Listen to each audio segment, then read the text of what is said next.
10 sen tahun 88, 20 sen tahun 71, 72, ada orang nak beli 6,000, 10,000, 20,000 tu semua tipu.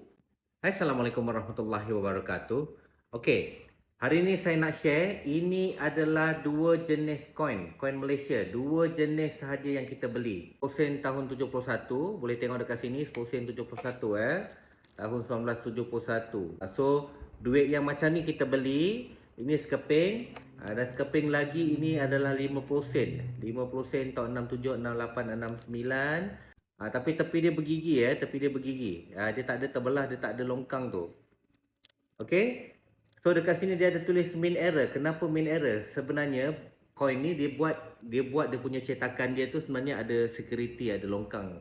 Tapi yang ni dia miss jadi cetakan dia sangat sikit. So ini sahaja duit yang kita beli 10 sen tahun 71 dan 50 sen tahun 67, 68, 69 yang bergigi penuh.